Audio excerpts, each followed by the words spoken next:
Bueno, hay información importante, información internacional que vamos a empezar a dar cuenta a esta hora ya en el canal 24 Horas. Estamos con el analista internacional de la Universidad de Valparaíso, Guillermo Holzman, quien va a conversar con nosotros para explicarnos gran parte de lo que viene en la agenda internacional de esta semana, pero concentrándose básicamente en lo que está ocurriendo en los Estados Unidos, donde el debate del presupuesto para un nuevo año fiscal está tomando las agencias internacionales y todos los ojos del mundo pendientes, Guillermo, en este cierre del gobierno federal. Estados Unidos se está quedando sin dinero. De hecho, de no llegar a un acuerdo inminente, habrían una cantidad de empleados importantes que tendrían que ser devueltos a sus casas. ¿Cómo podemos entender esto en palabras simples? A ver, empecemos por las consecuencias. Ya prácticamente hoy día lunes no hay un acuerdo en el Congreso que permita la continuidad del ejercicio de Barack Obama. Es decir, tiene presupuesto pero no tiene plata. Le aprobaron el presupuesto, que es algo que estamos haciendo nosotros claro. acá en Chile. Yo lo informaba hace poco, se envía el presupuesto, se aprobó. Claro, pero allá no tiene plata. ¿Cómo? No tiene plata porque sucede que la economía de Estados Unidos está en un sistema de deuda y en consecuencia, si no se aprueban nuevas partidas por el Congreso, no se puede girar ninguna plata de lo que el Estado tiene guardado. Equivaldría acá, por ejemplo, cosa que la Constitución acá en Chile no permite, es el hecho de que el presupuesto no se apruebe. Y si el presupuesto acá no se aprobara en el Congreso, cosa que acá en Chile, insisto, no puede pasar por un tema constitucional, el presidente no puede girar nada, no puede pagar sueldos, no puede pagar ninguna cosa. Bueno, eso sí pasa en Estados Unidos. En Estados Unidos, cuando el Congreso no aprueba la partida, el presupuesto completo, con todo lo que está proponiendo el presidente o la administración federal no puede girar ni un cheque. Y esto ya le había pasado a Obama el año pasado. El año pasado. Y se llegó a un acuerdo de última hora también. Claro, y se llegó a un acuerdo porque era año de elecciones. Y en consecuencia el costo político claramente hoy día lo tienen los republicanos y particularmente la facción dentro del Partido Republicano que es más conservadora, más radical desde el punto de vista económico, que es Tea Party. Que son más de derecha, de extremo. Claro, es como derecha en lo económico. Para ellos el mercado es lo único que manda. El Estado tiene un rol claramente subsidiario y son ellos los que se oponen particularmente a la reforma sanitaria presentada por el presidente Obama. El presidente Obama está presentando una reforma sanitaria que va orientada particularmente a apoyar a toda aquella gente que no tiene acceso a la salud, con un seguro obligatorio pagado por el Estado. Algo que en Chile es muy común, pero que en Estados Unidos no existe. Y en Europa también. En Europa también, es decir, digamos, el acceso universal a la salud. O sea, en términos de condiciones mínimas. Y claro, si hay gente que no lo puede pagar, el Estado se hará cargo. El problema del Estado es cómo genera productividad para que haya la menos gente posible que vaya a la salud sin pagar. Pero eso es un problema ya un poco más complejo. Ahora hemos entendido entonces qué es el cierre de un gobierno. El cierre de un gobierno federal, como y en este caso cierra, o sea, hoy día al no llegar a acuerdo, mañana definitivamente alrededor de 1 millón de empleados del gobierno federal no van a ir a trabajar o van a ser de vuelta a sus casas, porque primero no se les va a pagar su sueldo, no tienen asegurado porque no hay plata, no hay funciones que puedan realizar y todos los servicios públicos que van desde impuestos internos, para el caso de Chile, que va desde los que revisan el tema medioambiental, la oficina que aprueba el tema de los alimentos, etc. Una serie de estructuras que NASA. Todo eso, todas aquellas cosas que no son esenciales, definitivamente dejan de funcionar. Los republicanos en la Cámara de Representantes aprobaron incluso una ley para asegurarse de que sí se le iba a pagar a los militares y policías. Por razones obvias probablemente, y en esa perspectiva todo lo que es seguridad nacional está resguardado, pero todo aquello que no es esencial, la gente de los museos, de los parques nacionales, todo aquello que está en la estructura federal y que no es necesario, mañana deja de trabajar. ¿Y por qué el Congreso está dividido? Sabemos que en Estados Unidos está la Cámara de Representantes, que tiene una mayoría republicana, pero el Senado es demócrata. Exactamente, pero para poder llegar a acuerdo en el presupuesto requiere que ambas cámaras estén de acuerdo. Y en este minuto el Senado está de acuerdo con Obama y el representante no. ¿Qué está pidiendo el Partido Republicano? Dice, nosotros le aprobamos la continuidad de giro en términos presupuestarios para que usted pueda firmar cheque y pagar a todos los funcionarios, pero siempre y cuando el gobierno de Obama postergue un año la aplicación de lo que es el plan de salud del proyecto Obama. El Obamacare, que exactamente. Se ha conocido. Y por eso el Congreso está dividido. Exactamente. Sí, y Obama dice que no, que el Obamacare es una necesidad, todo el programa de salud es una necesidad porque va en beneficio de los más pobres, de la clase media y genera una igualdad evidente que el Estado debe garantizar. Pero Guillermo, el programa de salud de Obama debería comenzar a regir a partir del 1 de octubre. Mañana. O sea, hoy día ya en la práctica. Ya, y entonces, si empieza a regir, ¿cómo van a negociar? Si ya no, porque no puede empezar a regir mientras no haya presupuesto. Ah, bueno. Claro, exactamente. De hecho, por eso la otra vez dábamos cuenta de un congresista que dio un discurso de 20 y tantas horas, sí, tratando de dilatar todo esto. Exactamente, porque si no hay presupuesto, no hay plan de salud. ¿Cuál es la razón por la cual el Tea Party particularmente se le rechaza el Obamacare o el programa de salud de Obama? Básicamente porque eso significa un mayor gasto para el Estado, y eso para ellos significa de que se le está quitando oportunidad al privado de poder ofrecer seguros de salud o mejor atención de salud. Para el caso de Chile, tener más ISAPRES la ISAPRES pueden tener más productos, más planes justamente para ese sector. Entonces se oponen a que el Estado tome esa responsabilidad.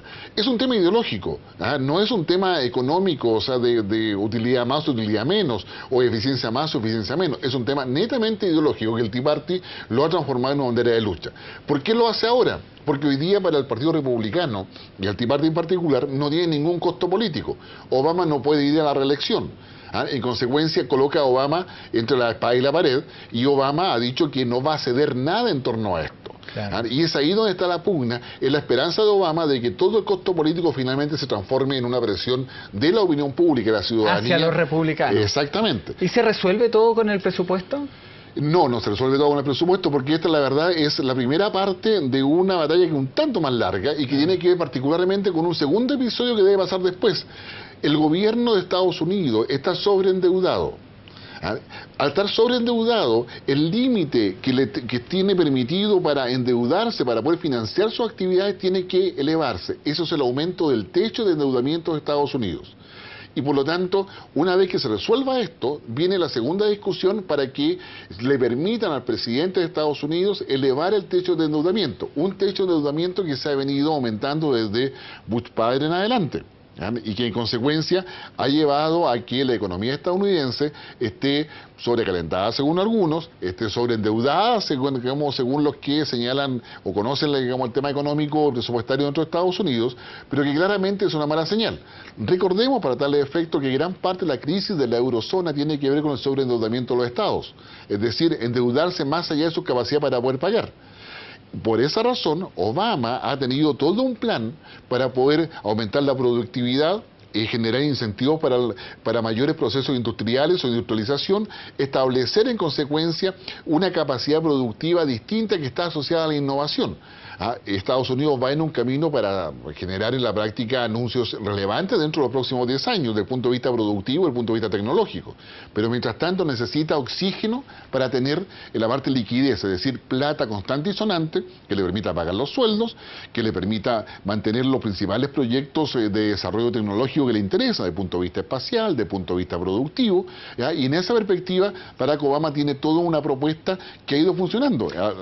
Dime. No, al efecto, como Estados Unidos ha mostrado un crecimiento, aunque sea leve, pero ha mostrado un crecimiento consistente en el tiempo en los últimos meses, ha ido disminuyendo el desempleo, es decir, sus variables macroeconómicas han ido mejorando. No a la velocidad que todos quisieran, pero han ido mejorando. Bueno, en lo concreto, de no llegar a un acuerdo, se cesa el pago, se cierra el gobierno federal hasta que lleguen a un acuerdo y la apuesta de Obama es que la presión llegue a los republicanos y por ahí se arregle el tema. Exactamente, y si no llegan, definitivamente pueden pasar semanas y meses sin que más de 1 millón de personas, con todo lo que implica de impacto familiar e impacto en la economía, porque no solamente se trata de que la gente no reciba su sueldo, se trata de que todos los trámites burocráticos, digamos, se van a demorar el doble, el triple, más o menos lo que no ha pasado en Chile con el registro civil. Es decir, claro, el registro civil hace un paro más allá de la condición y argumento que pueda haber para ello, pero definitivamente toda persona que pensaba viajar ya tiene problemas. Me pregunta Fernando Pérez, me dice que te pregunta a ti sobre endeudamiento, ¿es significado de recesión o estancamiento económico? Inicialmente el sobreendeudamiento del año pasado era un significado que estaba muy asociado a recesión. Los números positivos que ha tenido la economía estadounidense desde el año pasado hasta la fecha de hoy ya dejan de lado la recesión como una amenaza inminente, ¿ah? Sino que y también dejan de lado la idea de un estancamiento de la economía estadounidense. Estados Unidos ha demostrado, aunque de forma muy leve, que está en proceso de recuperación, ¿ah? Y en esa perspectiva ya hoy día afortunadamente no se habla de recesión. Lo que sí preocupa es que a raíz de esta cesación de pago que va a entrar a Estados Unidos, definitivamente muchas patentes, muchos procesos productivos van a quedar detenidos porque no van a tener las autorizaciones de los entes federales para poder seguir adelante. En consecuencia, el impacto en la bolsa de Nueva York particularmente y a nivel mundial, va a ser muy importante porque muchas empresas tienen sus principales laboratorios en Estados Unidos o su principal sistema de patentes en términos de protección de las mismas en el sistema estadounidense. Y todo eso se va a ver claramente retrasado. De hecho, por lo pronto, hoy día, el 1 de octubre, vencía el plazo para poder hacer la rectificadora de todas las declaraciones de impuestos. Y eso no se va a poder recibir con la velocidad, con la rapidez que se requería. Guillermo, vamos a cambiar de tema, pero vamos a mantenernos en Estados Unidos porque la semana pasada los líderes del mundo, los líderes de las naciones de la Tierra se dieron cita en esta Asamblea General de la ONU. Estuvo el presidente Piñera, dio un discurso a la Asamblea de las Naciones pidiendo cambios en la estructura de Naciones Unidas, un discurso que fue replicado por muchos líderes mundiales, pero también solicitó votos para que Chile ingrese al Consejo de Seguridad de Naciones Unidas. En tu forma de ver la política internacional, ¿cómo evaluarías la presencia de Chile durante la semana pasada en la ONU? A ver, creo que tener la tribuna de la ONU para poder dar un discurso para un jefe de Estado, sin lugar a duda, es no solamente un privilegio, sino una enorme responsabilidad. Siempre Brasil es el primero. Normalmente. Y después, ¿cómo se sortean? Porque a Piñera le tocó un buen número, fue como el quinto. Sí, se sortea y se negocia. La verdad, lo que hemos en Naciones Unidas más bien se negocia que se sortea, no es la FIFA. Veíamos a Pepe Mujica dando un discurso muy bonito, pero no había nadie. Exactamente. Se sortea y, bueno, lo que en el caso de Chile particularmente, lo que interesa a nuestro país es consolidar el liderazgo regional. Recordemos que para ser miembro del Consejo de Seguridad de Naciones Unidas, primero tiene que ser designado por los países de la región. Los miembros de seguridad los miembros del Consejo de Seguridad de Naciones Unidas son 15. Son 5 que son permanentes, que ya los conocemos: Estados Unidos, Francia, Inglaterra, Rusia y China. Los ganadores de la Segunda Guerra Mundial. Exactamente, que son 4, pero después se suma China en los años 72, básicamente, entra por la ventana, si se quiere, al Consejo de Seguridad. Y otros 10 que representan a los 5 continentes, 2 de cada continente. Y en el caso de América Latina, son 2, uno de ellos es Chile, y es designado por sus pares. Son cupos. Claro, es un cupo. Porque ahora está Argentina. Exactamente.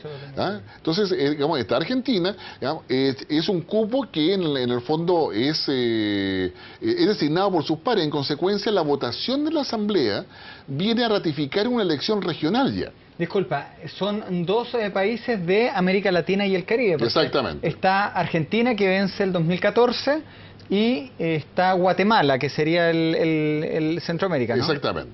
Perfecto. ¿Ya? Y esos 2 se van renovando cada 2 años. Exactamente. Perfecto. Y ahora Chile entraría en uno de esos cupos. Exactamente, entraría en uno de esos cupos, y para eso los países de la región designan a quiénes son los candidatos. Ya, ¿y quiénes son los candidatos ahora? O sea, ¿Chile con quién compite? Solo, o sea, en el fondo, porque va al cupo propio solo. Entonces, en el fondo, lo que políticamente pero espera, porque yo escuchaba al canciller Moreno que estaban negociando con los países africanos. No, pero es que vamos a otra cosa. Primero viene la selección entre los países de la región, ¿quién de nosotros nos va a representar? Perfecto. Apareció Chile, Chile tuvo el apoyo y por lo tanto Chile es el que va. Lo importante para Chile es que en la Asamblea tengamos la mayor cantidad de apoyo de todos los países. Y es ahí donde tiene valor el hecho de que pertenezcamos al grupo de países no alineados, a que pertenezcamos, obviamente a todas las comisiones que tiene Naciones Unidas en sus distintas dimensiones, que apoyemos a la Unión Africana, que tengamos embajadores en Medio Oriente y así sucesivamente. De manera que En la práctica, lo que interesa es que la Asamblea dé un apoyo importante a Chile, porque en la medida que ese apoyo esté, la posición y posicionamiento y proyección de Chile aumenta. No basta ya con los países... El prestigio. No, el prestigio no. Lo que pasa es que estar en el Consejo de Seguridad significa tener acceso prioritario a todos los problemas mundiales de primer orden. Recordemos que Chile tiene un comercio internacional que representa, yo diría, al 90% con los países más ricos del mundo. Es decir, Chile es el país más interdependiente a nivel mundial. Por lo tanto, a mí nos pasaba, incluso lo comentamos en algún minuto acá, cuando estaba la crisis de Corea del Norte, pero Corea del Norte no tiene nada que ver con nosotros, como que no. Corea del Norte, y, digamos, salve la obviedad que voy a decir, es vecino de Corea del Sur. Y Corea del Sur está frente a Japón. Los autos, y Corea del Sur está al lado de China. Y sucede que de los 5 socios más importantes está Corea del Sur, Japón y China. En consecuencia, lo que pasa en Corea del Norte sí nos importa. Lo que pasa en Medio Oriente, lo que pasa en Siria, bueno, tenemos una colonia siria acá, o mucha gente que viene de países de Medio Oriente, norte de África, pero en realidad lo que nosotros dependemos de ahí es del petróleo. Por lo tanto, el conflicto que hay ahí sí nos interesa. Pudimos ver ahora, hace semanas atrás, cómo la amenaza de un ataque de parte de Estados Unidos a Siria elevó rápidamente el precio del petróleo. Claro. En consecuencia, eso no importa. ¿Qué hace Chile en el Consejo de Seguridad? Articula soluciones. Propone. Si bien es cierto, no tenemos derecho a veto, como los 5 países que son permanentes, en la práctica sí podemos articular soluciones. ¿Qué es lo que hizo Estados Unidos durante el 2003? George Bush ataca Irak previo la negativa del Consejo de Seguridad de la ONU, voto del presidente Lagos, histórico conocido, que dijo que no a la guerra. El Consejo de Seguridad le dice que no a Estados Unidos, pero Estados Unidos dice muchas gracias, veto la resolución y ataco igual. ¿Eso significa?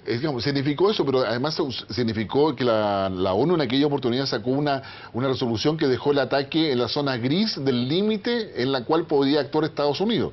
Igual le pasó una suerte de apoyo. Yeah. Pero en ese caso, Ricardo Lagos, porque en ese minuto Chile era miembro del Consejo de Seguridad de Naciones Unidas, Ricardo Lagos fue un interlocutor porque no había acuerdo ni entre Inglaterra, ni Francia, ni Estados Unidos de cómo hacer. Y un país pequeño como el nuestro, pero que con mucho prestigio en términos diplomáticos, en términos de política internacional, logró ser interlocutor, ¿no es cierto?, del gobierno inglés, fue el interlocutor con el francés, fue interlocutor con Bush y ayudó a la búsqueda de una solución. Es un prestigio internacional. Claro, porque en el fondo ahí lo que se necesita es quien pueda articular en forma creíble. Y por eso que Chile obtenga una alta votación en la Asamblea Nacional, Unidas, es un tema importante. Pero Guillermo, hay algo que yo no entiendo. Va con los votos de América Latina y el Caribe. Así es. Y está pidiendo otros votos. ¿Esos votos son para competir contra quiénes? No, es para consolidar la posición. Normalmente... ¿Pero Chile va a ir al Consejo? Sí, o sea, sí, prácticamente está listo. O sea, no hay... ¿Y qué podría pasar para que no? Sería muy extraño que hubiese una campaña en contra de otro grupo de países que por alguna razón no quieren que Chile esté ahí. ¿Tendría que ser un país latinoamericano? No necesariamente, puede ser de otro continente también, porque finalmente... ¿Y cuántos cupos van a entrar en esta pasada? Porque la votación es el 17 de octubre. Exactamente, el 17 de octubre deben renovarse por lo menos 5. Ya. Ya, digamos que de uno de cada continente. Negociados. Uno de cada continente, exactamente. Perfecto. Entonces, en la práctica lo que se busca es que finalmente Chile vaya con un mayor respaldo político, perfecto, porque a mayor respaldo político, mayor posibilidad de influencia o de articulación tiene. Entendí perfecto. ¿Ya? Alguien que tiene mucho respaldo y que ganó las elecciones hace poco, de hecho la semana recién pasada, fue Angela Merkel en Alemania. Ella gana con el Partido de la Democracia Cristiana, sin embargo sus socios históricos, que son los liberales, quedan fuera del Parlamento y ella se ve obligada a negociar, que es lo que es la noticia que está ocurriendo ahora. ¿Con quién va a negociar Angela Merkel? Se está hablando de una gran coalición política como la del 2005, ¿sí?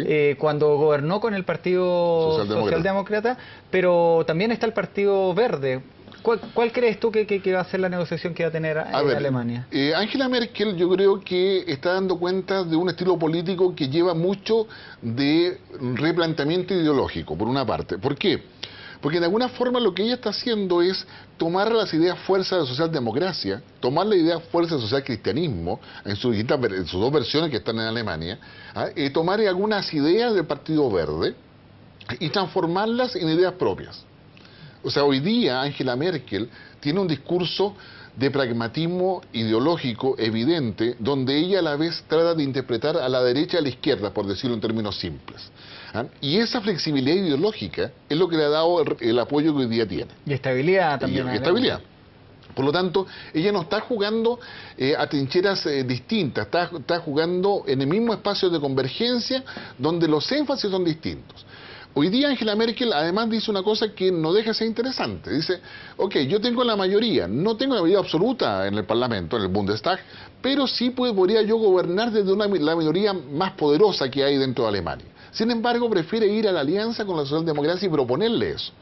El problema lo tiene la socialdemocracia, que si acepta la alianza sin condiciones, queda subsumida en el planteamiento de Angela Merkel. Por lo tanto, está en juego su identidad. ¿Y cuál ha sido el planteamiento de Angela Merkel? Porque mientras uno estudia esto, a mí me gusta mucho la política internacional y empieza a entender, se habla, bueno, que esta maestra o esta dama que sostiene el euro en Europa es una mujer que ha hecho esto, pero a base de un pensamiento conservador en lo económico. Diferente a los países que tenían, por ejemplo, eran sobreprotectores en los beneficios fiscales, como era España, como era Portugal, la misma Francia, que está bien, venía menos. A ver, lo que ella ha hecho es, ella es conservadora en dos cosas, en lo económico por una parte, aunque mucho más flexible de lo que uno pueda pensar, y a su vez también en lo valórico. O sea, su gran tema tiene que ver con el tema del aborto en Alemania, digamos, que es un tema que está hoy día en el Tribunal Constitucional alemán. Y el problema que tiene con el Partido Verde Alemán, por ejemplo, que es la adopción de hijos de pareja homosexual. Exactamente. Es todo el tema que está inmerso ahí. Y en esa perspectiva, Angela Merkel lo que ha hecho es decir, mire, primero Alemania, segundo Europa, pero Alemania no vive sin Europa. En consecuencia, cuando ha pasado la crisis de Grecia, la de Portugal, la de España, ha dicho austeridad ahora, pero cuando llegamos al límite que ya está por caerse, finalmente lo salvamos. Lo salvamos, pero los traemos para acá y vuelve con el mismo discurso, austeridad ahora, los vuelve a presionar, se van a caer, los salva nuevamente. Entonces, no abandona la economía alemana. Alemania tiene un desempleo que probablemente es uno de los menores dentro de Europa. Ya está 6%. No, mucho menos, está mucho menos. 3-4% de desempleo, es bastante poco. Y en esa perspectiva, sí, es menor desempleo, pero a menor salario. Ya, pagan menos. Se paga menos. Y ahora la deuda que tiene que pagar Angela Merkel es aumentar el salario de los alemanes. Perfecto. Y es eso lo que le han creído. O sea, le agradecen que no haya desempleo, le agradecen que mantenga gran parte de lo que es la ayuda del Estado, los subsidios del Estado, para decirlo en términos nuestros, pero hoy día quieren además mejores salarios. Ahora, yo tengo acá una gráfica que la estás viendo tú. El canciller alemán clásico fue Helmut Kohl. Exacto. Estuvo desde el 80 hasta el 94. ¿Cuántas veces puede ser reelecto el canciller alemán? Sin ningún problema, las veces que sea necesario, lo mismo que pasa en Inglaterra. Mientras mantengan las mayorías respectivas en términos parlamentarios, en definitiva, mientras haya una correlación entre la votación que tiene y el apoyo en el Parlamento, no puede mantenerse por varios periodos sin ningún drama. Y en esa perspectiva, recordemos, Angela Merkel viene de Alemania del Este. Ella todavía, tú sabes que, por ejemplo, el estilo pragmático de ella, ella todavía al menos una vez a la semana va al supermercado, en lo personal, va y compra ella, ¿ya? No manda a comprar, no, él va ella y compra. Entonces, genera una relación con la ciudadanía que no se ve solamente en las elecciones, que va a la feria, que sé yo, sino que es real. Y para terminar, una duda personal que tengo, en Alemania tienen presidente. Sí, pero el canciller es el que manda. ¿Cómo se entiende esta figura de gobierno? Es una figura, digamos, de gobierno parlamentario en la práctica. O sea, es otro modo de gobierno diferente al que tenemos acá en Chile. No es un régimen y que lo han propuesto algunos también políticos chilenos. Claro, pero eso requiere cultura política, requiere varias otras condiciones. A eso quería que y el presidente, en buenas cuentas, se preocupa del tema de defensa, política exterior. Tiene más bien un rol simbólico. ¿Sería como el príncipe en España? Sí, más o menos, digamos, con más funciones que el príncipe, pero sería la misma figura en la práctica.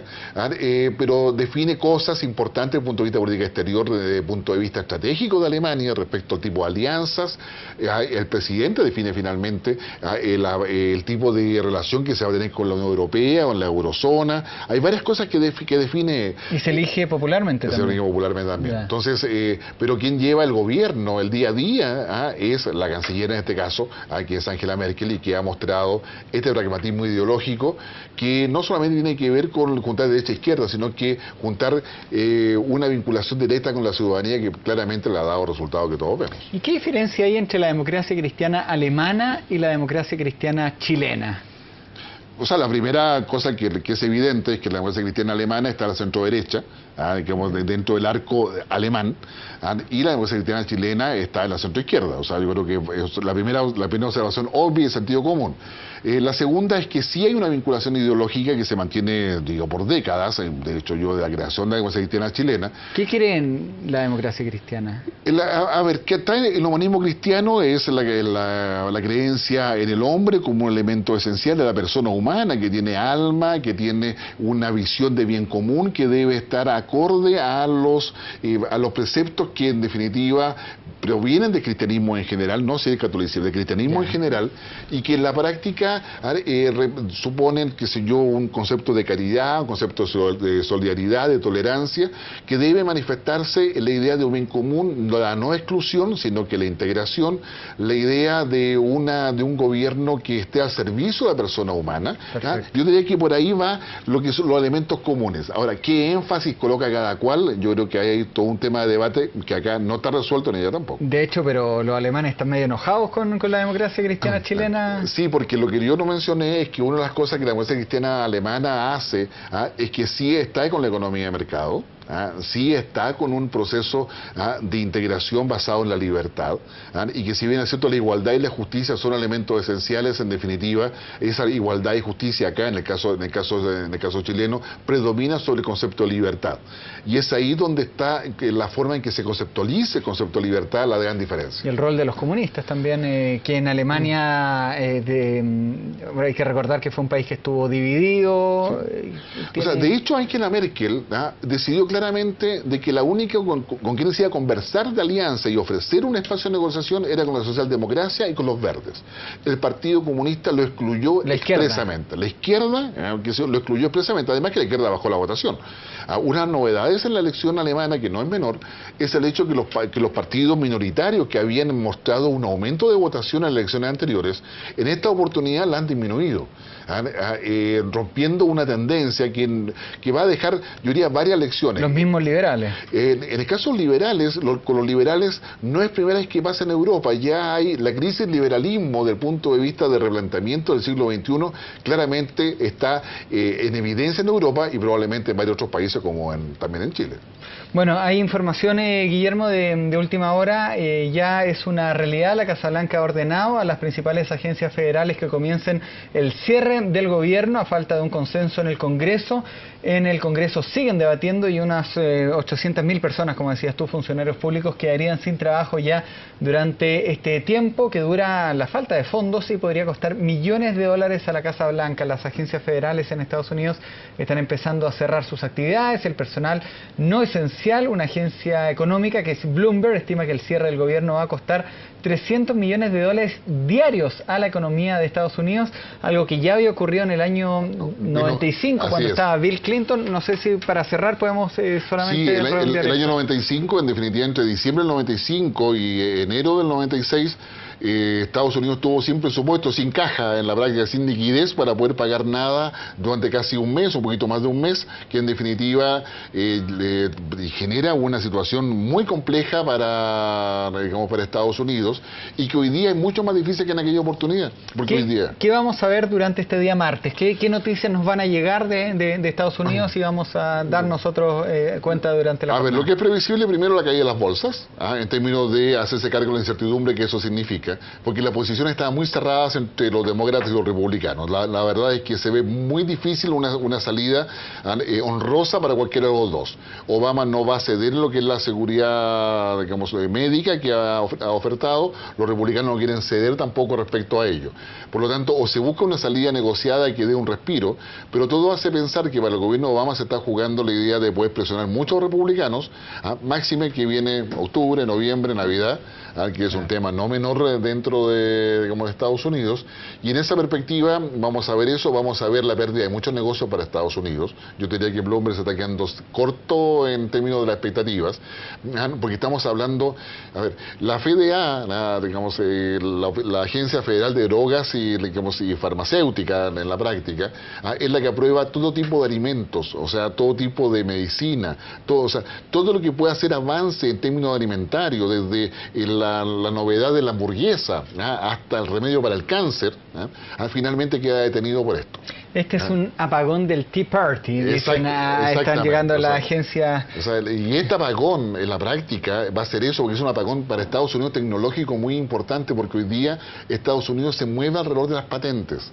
Cuando la oficina que recibe patentes no funciona bien, todo se transforma en un caos. O sea, y todo esto es por el plan de salud de Obama. Exactamente, es decir, en Estados Unidos hay más de, yo diría, casi 20 millones de personas que no conocen lo que es salud médica porque no tienen cómo pagarla. El plan de Obama señala que todas esas personas tienen el seguro obligatorio, se lo paga el Estado. Y bueno, Obama vemos que tiene problemas más allá en su política interna, en política exterior. Está también reanudando las relaciones con Irán, relaciones que estaban interrumpidas desde el año 79, cuando estuvo la revolución iraní. ¿Cuál sería la finalidad de este acercamiento con Irán? O sea, el primero de ello, aprovechar lo que es el viento de cola, si se quiere, si me permiten la expresión, que proviene de Siria, y la influencia de Rusia en el tema de Siria. Rusia quiso entrar a hacer la contraparte, el contrapeso de Estados Unidos a nivel mundial, consiguió que Siria se sentara a la mesa y que permitiese el control del armamento químico. Pero también detrás de eso fue Irán, pero a su vez aprovechando que Irán hubo una elección presidencial hace pocos meses atrás, y que en consecuencia el nuevo presidente se mostraba mucho más aperturista respecto a un diálogo con Estados Unidos. Pero no es de tendencia chiita. Es tendencia chiita, pero chiita moderado. Los chiitas, igual que todas religiones, hay de todo. Están los chiitas y los sunitas. Claro. Los sunitas no son tan radicales, ¿cierto? No, son tan radicales, pero son mucho más tercos en sus posiciones religiosas. Los chiitas son más dados a la acción. Ya, por ejemplo, el movimiento Alawi, donde pertenece Bashar el-Assad, viene de los chiitas. Ya, entonces, yo diría en el caso iraní, quien asume es una persona que tiene, por un lado, experiencia política, pero es dentro de los chiitas una persona moderada, que es pragmática, que de alguna forma se ha ido sumando a esta idea de pragmatismo que está hoy día imponiéndose a nivel mundial. ¿Y Ahmadinejad? Mahmoud Ahmadinejad no, ese es más radical. Más radical definitivamente, de hecho generó mucho. Yo vi a Cristina Vanpour que entrevistó a este nuevo líder, al nuevo presidente de Irán, y no se tuvo que poner la túnica, el burka. Exactamente. Ahí hay detalles. No, hay detalles que son y de hecho nunca quisieron negociar con Ahmadinejad por esta sombra de duda que él habría estado en esta toma de la embajada. Exactamente, había toma de la embajada, pero también porque él generaba propuestas que después sacaba de la mesa, o digamos iban los inspectores de Naciones Unidas a revisar el tema nuclear y lo llevaban a plantas que no eran las que querían revisar, no lo llevaban a lo que tenían. Es decir, hoy día entendamos de que se sabe dónde están las plantas nucleares de Irán. Porque hay satélites, no solamente estadounidenses, hay franceses, hay chinos, hay rusos, en fin, hay Google, claro, hay más de 6.000 satélites dando vuelta alrededor de la Tierra. Entonces, en esa perspectiva se sabe dónde están. En consecuencia, ¿dónde se puede enriquecer uranio? ¿Dónde se podría construir un armamento nuclear con ese uranio? En tales partes. Entonces, se pedía específicamente visita a esas plantas, nunca lo llevaban. Entonces, el diálogo que ahora se establece entre Irán y Estados Unidos yo diría, ojalá sea auspicioso, pero ya es un gran paso de que los Convergen dos por presidentes teléfono. hablen, y que haya un espacio y una voluntad donde el discurso del presidente iraní en Estados Unidos fue bastante moderado, prudente. Lo propio hizo, digamos, Obama, que aprovechó de delinear su política exterior hacia Medio Oriente y África y Naciones Unidas, pero claramente hay un espacio de convergencia, y ese espacio de convergencia hay que agradecérselo no solamente a Estados Unidos, sino que también a Rusia. Nos pasamos, está bien interesante la agenda internacional, es un tema que apasiona mucho a nuestros televidentes. ¿En qué hay que poner ojo esta semana?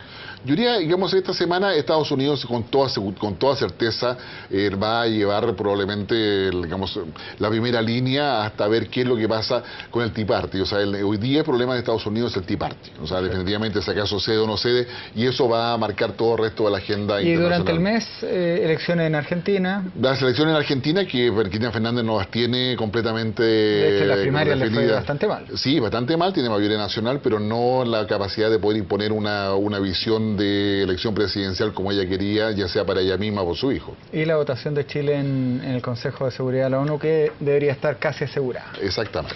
Muchas gracias, Guillermo. Gracias a ti, Cristian, Nos que estés muy pasamos bien. harto, pero se agradece No. siempre la explicación con pera y manzana, y para quienes postulamos a conocer un poco más siempre de la política internacional. Y agrado. también el tiempo con los televidentes. No, un agrado, gracias. Bueno, hay información importante, información internacional que vamos a empezar a dar cuenta a esta hora ya en el canal 24 horas. Estamos con el analista internacional de la Universidad de Valparaíso, Guillermo Holzman, quien va a conversar con nosotros para explicarnos gran parte de lo que viene en la agenda internacional de esta semana, pero concentrándose básicamente en lo que está ocurriendo en los Estados Unidos, donde el debate del presupuesto para un nuevo año fiscal está tomando las agencias internacionales y todos los ojos del mundo pendientes, Guillermo, en este cierre del gobierno federal. Estados Unidos se está quedando sin dinero. De hecho, de no llegar a un acuerdo inminente, habrían una cantidad de empleados importantes que tendrían que ser devueltos a sus casas. ¿Cómo podemos entender esto en palabras simples? A ver, empecemos por las consecuencias.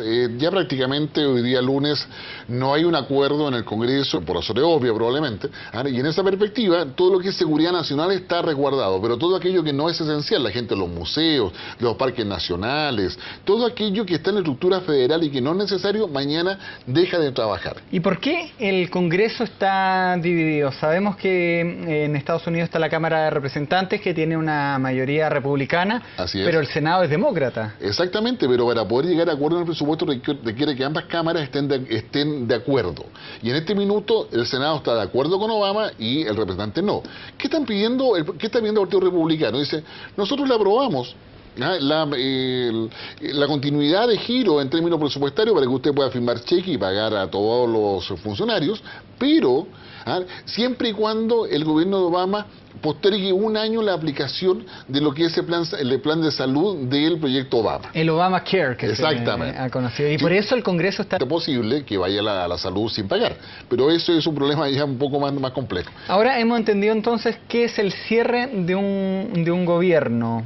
El cierre de un gobierno federal, como se Y en este denomina. caso cierra, o sea, hoy día al no llegar a acuerdo, mañana definitivamente alrededor de 1 millón de empleados del gobierno federal no van a ir a trabajar o van a ser de vuelta a sus casas, porque primero no se les va a pagar su sueldo, no tienen asegurado porque no hay plata, no hay funciones que puedan realizar, y todos los servicios públicos que van desde impuestos internos, para el caso de Chile, que va desde los que revisan el tema medioambiental, la oficina que aprueba el tema de los alimentos, etc. Una serie de estructuras La que NASA. generan, todo eso, todas aquellas cosas que no son esenciales definitivamente dejan de funcionar. Los republicanos en la Cámara de Representantes aprobaron incluso una ley para asegurarse de que sí se le iba a pagar a los militares y policías. Ni un cheque. Y esto ya le había pasado a Obama el año pasado. El año pasado. Y se llegó a un acuerdo de última hora también. Claro, y se llegó a un acuerdo porque era año de elecciones. Y en consecuencia el costo político claramente hoy día lo tienen los republicanos, y particularmente la facción dentro del Partido Republicano que es más conservadora, más radical desde el punto de vista económico, que es Tea Party.